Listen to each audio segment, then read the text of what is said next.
Au TEP à tous ceux bien-aimés frères et sœurs. Question. Comment l'OTAN, comment l'Occident, comment la France-Afrique, comment les États-Unis ont-ils pu empêcher l'Afrique à s'industrialiser? Le grand problème du sous-développement de l'Afrique, c'est la désindustrialisation, l'échec de l'industrialisation, le manque de l'industrialisation. Ça, c'est le problème clé en Afrique. Ce n'est pas la démocratie, ce n'est pas les droits de l'homme, ce n'est pas... Non, c'est l'industrialisation. Parce que nos pays ne sont pas industrialisés. Le développement passe par l'industrialisation. Mais comment l'OTAN a pu faire pour nous amener, nous retenir dans le sous-développement, nous empêcher de nous industrialiser? À travers l'énergie. Il n'y a pas d'industrialisation sans énergie. Eh oui, les amis, il n'y a pas d'industrialisation sans l'énergie. Lorsque vous entendez parler de réchauffement climatique, là, les énergies renouvelables, si ça pouvait industrialiser un pays, eh bien, l'Allemagne n'aurait pas à s'inquiéter. L'Allemagne devrait seulement utiliser les énergies renouvelables, puisqu'ils sont très avancés là-dessus, ils contrôlent ça, ils vendent même ça. Et puis elle devrait se développer. Elle devrait reprendre son développement. Elle devrait relancer son économie. Mais pourquoi elle n'arrive pas à le faire? Parce que les énergies renouvelables, ça ne passe pas. C'est d'ailleurs ce que Donald Trump ne veut pas entendre parler. Pour Donald Trump, cette histoire de réchauffement climatique, là, ce n'est pas son problème. Donc les Occidentaux, pour nous avoir, ils ont bloqué seulement l'industrialisation. En dehors des guerres qu'ils amènent à travers la démocratie et autres, des guerres civiles, ainsi de suite, la division qu'ils créent, ils ont réussi à nous bloquer à cause de l'industrialisation, du manque d'énergie, de nous empêcher la maîtrise des énergies fossiles. C'est tout. Ils ont fermé là, et puis c'est clair. On le voit avec l'Allemagne. Dès que l'Allemagne a perdu le pétrole et le gaz russe, moins cher, c'est fini. Son économie, en quelques mois seulement, elle a commencé à flamber. Ça a plongé d'une manière incroyable. C'est ce qu'ils nous ont fait. Regardez vous-même ce qui se passe dans les pays africains. Même les pays qui produisent le pétrole. Ils ne sont pas capables de produire le kérosène, l'essence pour les consommateurs locaux. Au Congo, là, il y a une raffinerie de pétrole. Le Congo-Brazzaville, mon pays, il y a une raffinerie de pétrole. Je ne sais pas s'ils ont déjà privatisé ça, parce que là-bas, ce sont des spécialistes de la privatisation. Tout ce qu'ils ont, il faut qu'ils vendent. Mais cette raffinerie n'arrive même pas à alimenter le marché local. Même pas seulement le marché de Pointe-Noire. À quoi ça sert d'avoir une raffinerie dans ce cas? Est-ce que c'est une raffinerie, ça? Donc, le problème que vous voyez, quand vous entendez parler de réchauffement climatique, c'est toujours un moyen pour nous divertir afin que nous ne puissions pas utiliser les énergies fossiles qui devraient nous permettre de nous développer. Et oui, c'est ça, les gars. Il n'y a pas autre chose. Tout ce que vous voyez, le cinéma, là, le truc de Paris, on donne combien? 1 milliard qu'ils voulaient donner, 1 milliard de dollars qu'ils voulaient donner au Congo-Brazza, Congo-Kinshasa, Gabon, Cameroun et autres, là. Tout ça là pour qu'on puisse passer aux énergies renouvelables. Laisser les énergies fossiles, leur laisser ça, puisque eux, ils continuent toujours à piller notre pétrole et notre gaz. Mais nous, on va prendre ces énergies qui ne peuvent pas nous permettre de nous développer. Et nos chefs d'État, nos gouvernements, qui n'ont rien compris, mais alors, je dis bien rien compris, en Afrique, je dis bien, et c'est tout le monde, ils n'ont rien compris. Les seuls qui commencent à comprendre ça, c'est le Burkina, c'est le Niger et le Mali. Sinon, le reste, là, ils n'ont rien compris. Ils soutiennent justement Quand on parle des problèmes du climat, mais dis donc, tous les pays africains, là, ils s'en vont. Surtout ceux du bassin du Congo. Ouh là là, ils courent parce qu'ils pensent qu'on va leur donner de l'argent pour mettre encore dans les poches. Et puis après, ils vont attendre encore le développement. Le développement ne peut pas venir sans l'énergie. Donc, tout ce que vous voyez là, c'est fait pour nous empêcher de regarder exactement ce qu'il nous faut pour pouvoir développer, industrialiser nos pays et donc prétendre se développer. Il n'y a pas d'industrialisation sans l'énergie. Ils ont bloqué la porte de l'énergie. Regardez le Niger. Ça fait plus de 50 ans que les États-Unis, la France exploite l'uranium du Niger. Elle n'a jamais offert au Niger la possibilité de transformer cet uranium en énergie, en électricité. Ne serait-ce que pour la consommation locale. Jamais. Le Niger ne comprend rien. C'est maintenant seulement qu'avec les Russes qu'ils vont commencer à apprendre à faire ça. Avoir des centrales nucléaires pour avoir l'énergie moins chère, pour avoir le pétrole, le gaz transformé, avoir des raffineries, ainsi de suite. Les Français n'ont jamais fait ça. Tout ça, c'est dans le même plan, dans un seul objectif, c'est de nous empêcher de nous industrialiser. On nous amène dans une distraction avec la démocratie. Oh, il faut la démocratie, il faut des élections, il faut de ceci. Vous prenez tel président après tel autre président, ainsi de suite, élu, non élu, mal élu, ainsi de suite. Vous ne voyez pas l'émergence d'une nation. Parce que ce n'est pas ça qui développe. La démocratie ne développe pas. Ce qui développe, c'est l'industrialisation. Or, l'industrialisation, on nous interdit d'utiliser tout ce qui peut nous permettre d'avoir de l'énergie bon marché, moins cher. On a des matières premières, mais on n'a aucune usine de transformation de ces matières premières. Vous vous rendez compte? Je ne connais pas une seule usine de transformation des matières premières au Congo-Brazzaville. Mon pays à moi. Nous avons le pétrole, nous avons même comment vous appelez ça, l'or, nous avons le fer, nous avons le manganèse, nous avons beaucoup, mais il n'y a aucune usine qui transforme ces matières premières.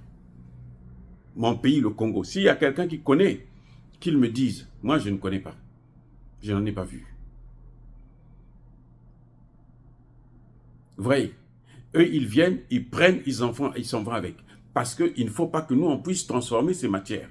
Or, pour transformer ces matières, il faut forcément avoir l'énergie. Nous avons aussi de l'énergie. Nous avons le pétrole, nous avons le gaz. Mais il faut transformer ça maintenant pour qu'on puisse faire fonctionner nos industries. Et si vous n'êtes pas capable de transformer ça, quand ça vient de l'étranger, ça coûte trop cher. Au point où vous ne pouvez pas tenir le coup. Donc, on nous a maintenus dans le sous-développement avec un seul élément, un seul mot d'ordre. Ne leur donnez pas l'énergie. Ils ne vont jamais se développer. Même l'agriculture aujourd'hui, l'agriculture mécanisée, l'agriculture industrielle, il faut de l'énergie. Les tracteurs là, les machines là que vous allez utiliser, il faut quoi? Il faut de l'énergie. On nous a empêchés. Donc, les Occidentaux, ils sont forts. Ils sont forts. Il faut le reconnaître, hein, qu'ils sont forts dans la destruction des nations. Ils ont appuyé sur un seul bouton. Pas d'énergie, c'est tout. En Afrique, là, vous allez voir, pas d'énergie. Regardez Dangote, les problèmes qu'il a eu. Il a lancé la première raffinerie du pays. Donc, il veut avoir, ou ne serait-ce que servir le marché local. Vous avez vu tous les problèmes qu'il a eu? Il a fallu l'intervention du président Tinubu pour qu'on puisse essayer d'ouvrir un peu les vannes. Mais tout ça, il y a un objectif. Parce que c'est ça l'énergie. Si vous avez l'énergie, vous êtes capable d'industrialiser votre pays. Voilà. Vous avez besoin des usines, vous avez besoin de ceci. Il faut l'énergie. Sans l'énergie, vous ne faites rien. Et eux, ils avaient bloqué ça. C'est tout. Ils ont seulement bloqué l'énergie. La maîtrise. On n'a pas la maîtrise des énergies fossiles. On ne maîtrise pas le gaz, on ne maîtrise pas le pétrole, on ne maîtrise pas l'uranium. Et puis, on est là, on ne fait que souffrir. on est dans l'obscurité. Vous ne pouvez pas industrialiser un pays comme ça. Ce n'est pas possible. Vous pouvez mettre des milliards, ce n'est pas possible. Et chaque fois, dès que vous créez un petit truc qui commence à marcher un peu, ils viennent, oh, il faut privatiser ça. Et nos chefs d'État qui n'ont rien compris, mais je ne sais pas pourquoi, peut-être parce qu'ils ne sont pas allés aussi, pour la plupart, à l'école, mais ils ont quand même des conseillers, ils ne comprennent rien. Ils prennent tout le privatisme. Comment vous avez un pays qui n'a aucune entreprise qui appartient à l'État, où l'État est ne serait-ce qu'actionnaire, même de 30%, 40%, 50%. Aucune. Aucune. Dans mon pays, en tout cas, et je n'en connais pas. Il n'y en a pas. Donc, on est là seulement à consommer ce qu'eux, ils veulent que nous puissions consommer. Et ce qu'ils veulent que nous puissions consommer, c'est empoisonner. C'est normal, vous êtes surpris de voir des petites filles de 10 ans qui développent des fibromes, de ceci, de cela. C'est quoi? C'est à cause de ça. L'environnement empoisonné. Et on vous amène un discours, non, le réchauffement climatique, il ne faut pas utiliser l'énergie fossile, sinon vous allez polluer, alors qu'eux, ils utilisent ça. L'Arabie Saoudite est riche à cause de quoi? C'est à cause du pétrole. L'Iran s'en sort maintenant, c'est à cause de quoi? À cause du pétrole. La Libye s'en sortait à cause de quoi? À cause du pétrole. Mais nous, on nous dit non, non, non, il ne faut pas utiliser ça. C'est notre matière première. Il ne faut pas utiliser ça. Mais eux, quand même, ils viennent acheter ça à bas prix.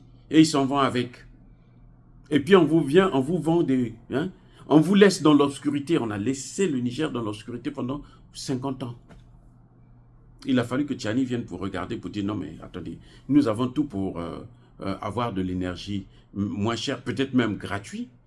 Et puis on est... Non, il faut arrêter ça. Vous voyez? Donc l'énergie, c'est essentiel. Et le débat qu'on est en train de nous imposer à nous en Afrique, parce que nous, on ne réfléchit pas, nos dirigeants ne réfléchissent pas en fait. Ça, c'est un des problèmes, des défauts, hein, l'handicap que nous avons, c'est que nos dirigeants ne réfléchissent pas. Eux, ils attendent toujours que les Occidentaux leur fassent des propositions. Pour vous développer, voici ce qu'il faut, ce qui est bien pour vous. Pour manger là, votre peuple là, il doit manger ça. Vous êtes malade, le médicament c'est celui-là. La même maladie, et ils n'ont pas ça chez eux, mais c'est eux qui doivent venir nous montrer comment il faut traiter cette maladie. Alors quand vous êtes à ce niveau-là, bien entendu, vous ne pouvez pas vous développer. Mais l'essentiel du problème que nous avons, c'est au niveau de l'énergie. Et c'est pour ça que vous avez vu le débat sur le réchauffement climatique, les changements climatiques. Voilà. La transition vers les énergies renouvelables. On nous impose cette transition, alors que nous, on n'a pas encore été industrialisés pour dire que, bon, vous êtes tellement industrialisés maintenant, arrêtez d'utiliser l'énergie là, maintenant utilisez cette énergie. On n'a rien, on parle d'industrialisation. La pollution que vous voyez là, ce sont eux qui prennent notre pétrole, notre gaz, nos manganèses comme au Gabon, et puis ils jettent les résidus là partout. Donc, et c'est ça qui est en train qui pollue la société. Mais nous, on ne transforme rien. Aucune entreprise de l'État. Vous avez déjà vu un pays comme ça et vous voulez vous développer? Vous voulez donner un avenir à vos enfants? C'est pas possible. Ça, c'est quel avenir que vous voulez donner à vos enfants? Vous n'avez aucune entreprise de l'État. Vous comptez sur les autres pour donner des emplois à vos enfants? Mais les autres, ils n'ont pas d'enfants, eux? Eh bien, soyons sérieux.